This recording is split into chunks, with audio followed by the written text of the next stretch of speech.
এর আগের পর্বে আমরা প্রাচীন লিপি নিয়ে আলোচনা করেছি, কিভাবে সভ্যতার বিভিন্ন পর্বে লিপির পরিবর্তন ঘটেছে এবং সেই লিপিগুলি সম্পর্কে আমরা ধারণা লাভ করেছি। আজকে আমাদের পাঠ্য বিষয় বাংলা লিপির উদ্ভব ও বিকাশ। ভারতবর্ষে প্রাচীনকালে দুটি লিপি প্রচলিত ছিল। এর একটি হলো খরষ্টি, অন্যটি হলো ব্রাহ্মী। এই দুটি লিপি থেকেই ভারতবর্ষের সমস্ত লিপির জন্ম হয়েছে বলে মনে করা হয়। আজকের আলোচনার প্রথম পর্বে আমরা খরষ্টি লিপি এবং দ্বিতীয় পর্বে ব্রাহ্মী লিপি সম্পর্কে জানব এবং সেখান থেকে কিভাবে সময়ের সাথে সাথে বাংলা লিপির উদ্ভব ঘটেছে সে বিষয়ে জানার চেষ্টা করব।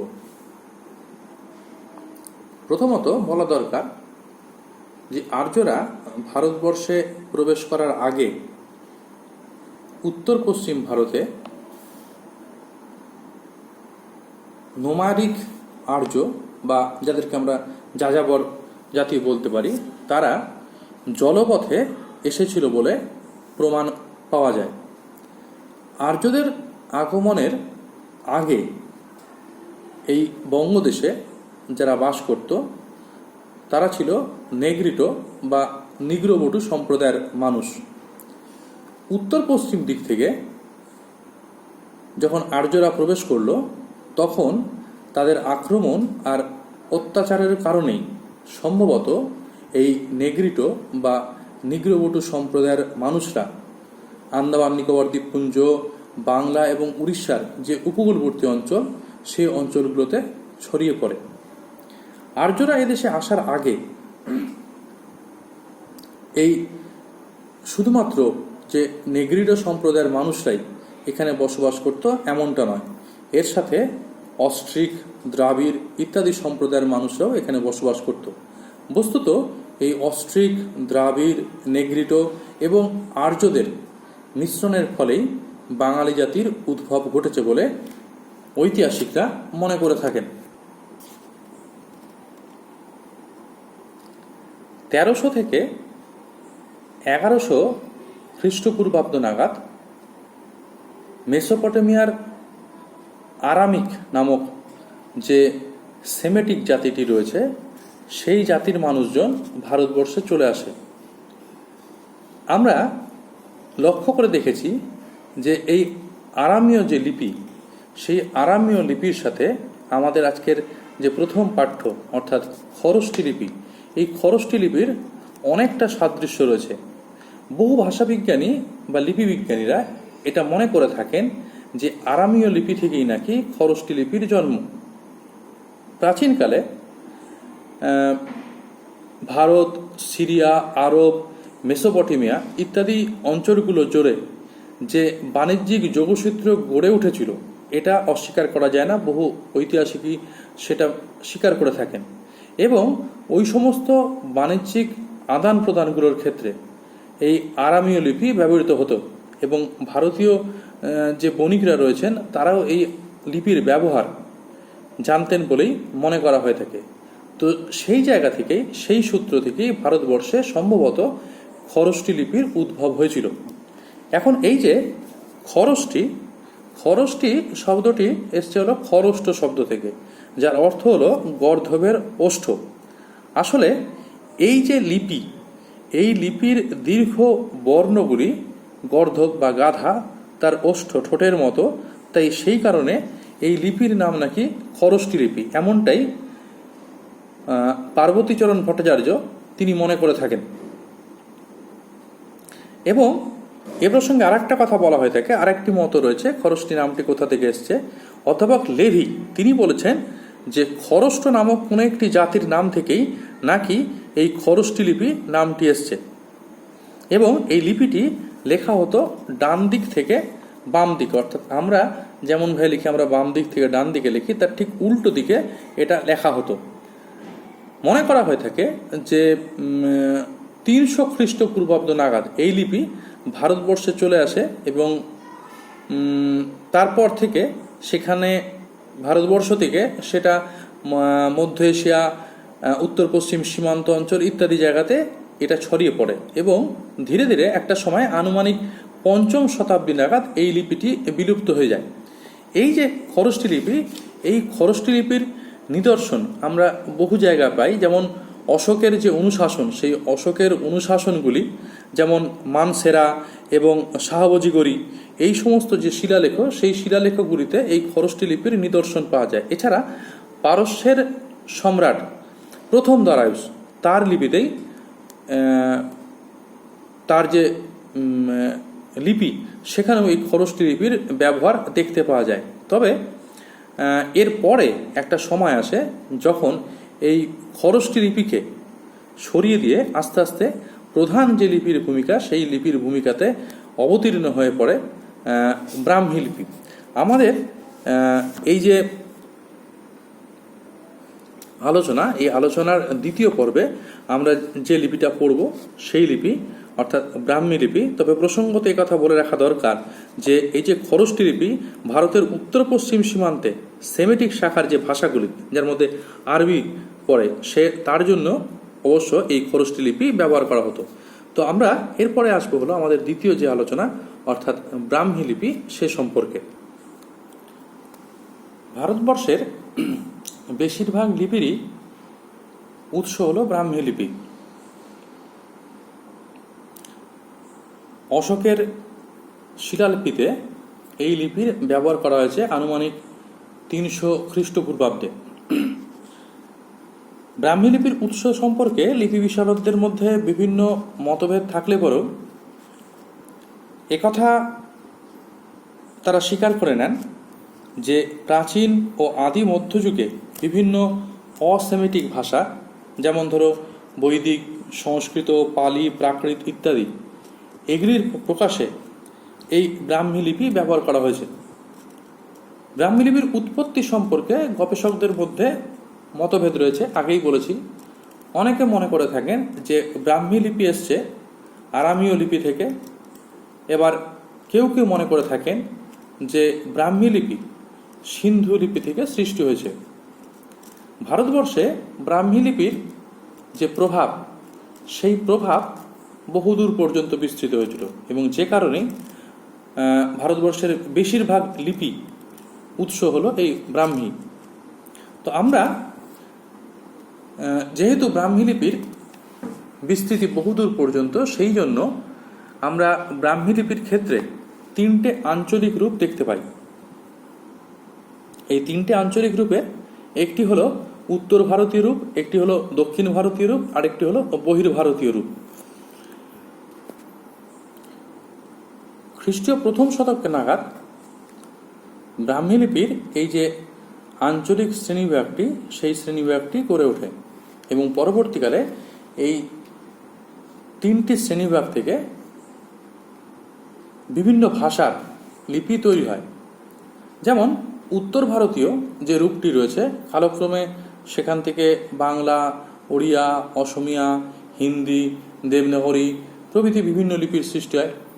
দক্ষিণ ভারতীয় যে রূপটি রয়েছে, সেখান থেকে কালক্রমে তামিল, তেলেগু ইত্যাদি বিভিন্ন ভাষার লিপি তৈরি হয় এবং বহির্ভারতীয় যে রূপটি রয়েছে, সেখান থেকে পরবর্তীকালে তিব্বতী, সিংহলি, বর্মী ইত্যাদি বিভিন্ন ধরনের লিপির সৃষ্টি হয়। বস্তুত উর্দু বাদে ভারতের প্রায় সব লিপি এই ব্রাহ্মী লিপি থেকে তৈরি হয়েছে। এখন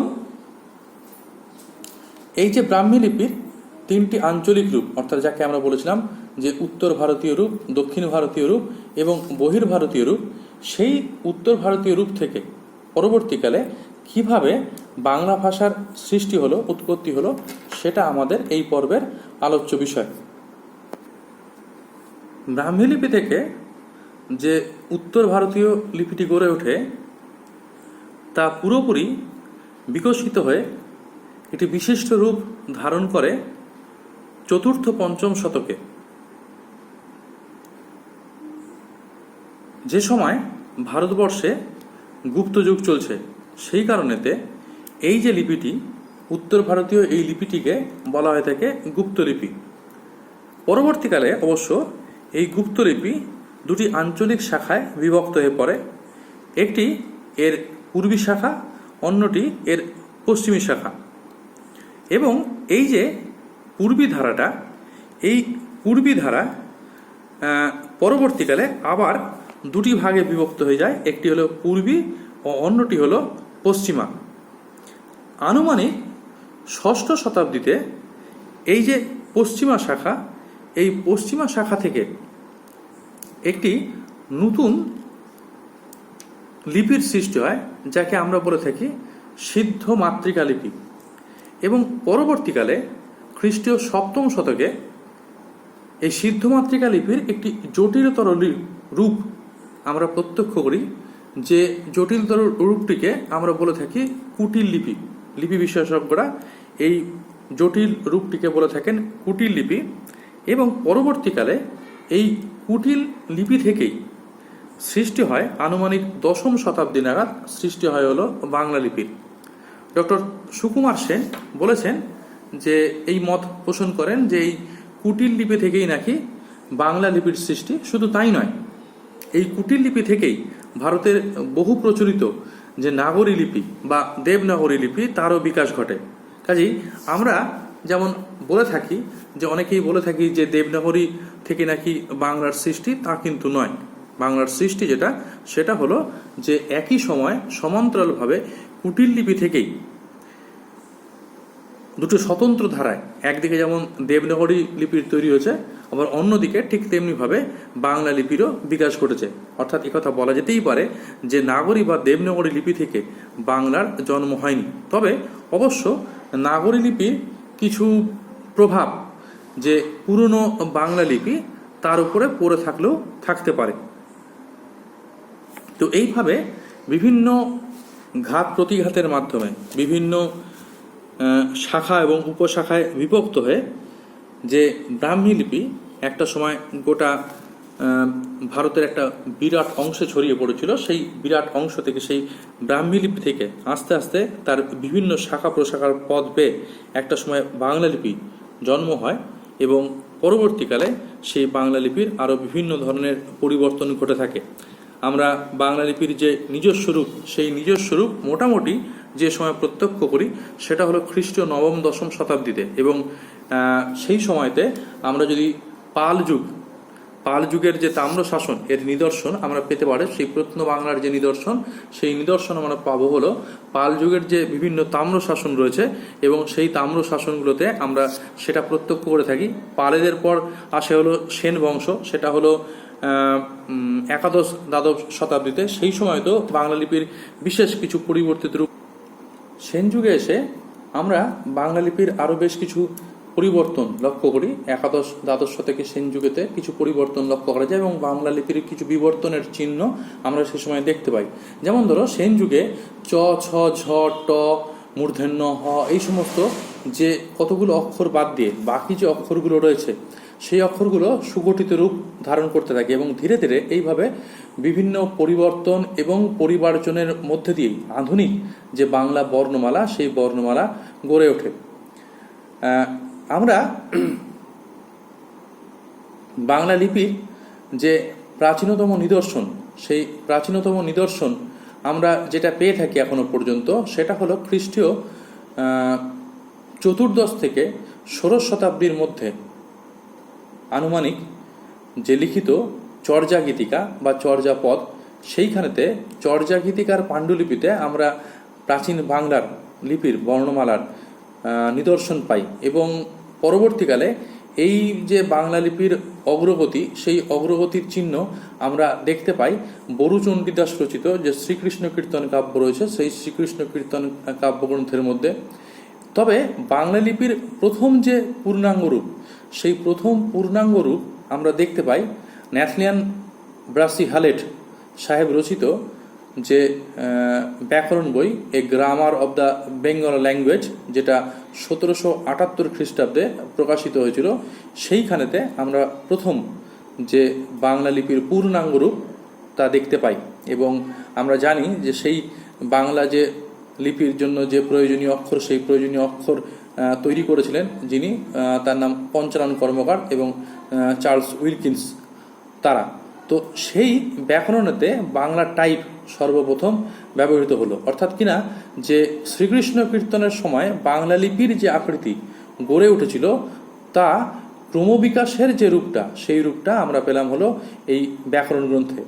খালিদ সাহেবের যে ব্যাকরণ সেইখানেতে পেলাম, এবং এই ব্যাকরণকে কেন্দ্র করেই বাংলা ছাপার যে আদর্শ লিপিটি, সেই আদর্শ লিপিটি গড়ে ওঠে এবং দীর্ঘকাল পর্যন্ত এই ছাপাটাই, এই ছাপা লিপিটাই আদর্শ ছিল। তবে সাম্প্রতিককালে এর মধ্যে বিভিন্ন ধরনের সংস্কার এবং ছাপার জগতে যেহেতু আধুনিক মুদ্রণ রীতি এখন চলে এসছে, তাই বাংলা লিপির বেশ কিছু সরলীকরণ আমরা দেখতে পেয়েছি। বাংলা লিপির বেশ কিছু রূপায়ণ, সদৃশ্য রূপায়ণ হয়ে চলেছে। এইভাবে বাংলা লিপি বিকশিত হয়েছে এবং তারপরে যুগের সাথে সাথে তাল মিলিয়ে সেটা সহজ, সরল এবং সুদৃশ্যমান বাংলা বর্ণলিপির বিকাশ ঘটে চলেছে। তো এই হলো বাংলা লিপির উদ্ভব এবং বাংলা লিপির বিকাশের একটি সাধারণ আলোচনা, কিভাবে সময়ের সাথে তাল মিলিয়ে বাংলা লিপির উদ্ভব ঘটেছে এবং তার বিবর্তন ঘটেছে, তা তোমাদের কাছে জানালাম। আশা করি তোমরা এটা বুঝতে পেরেছো। যদি কোনো প্রশ্ন থাকে তাহলে অবশ্যই আমাকে জিজ্ঞেস করতে পারো, আমি চেষ্টা করব তার যথাসাধ্য উত্তর দেবার। আজ এইটুকুনি, পরে আবার অন্য কোনো বিষয় নিয়ে আলোচনা হবে।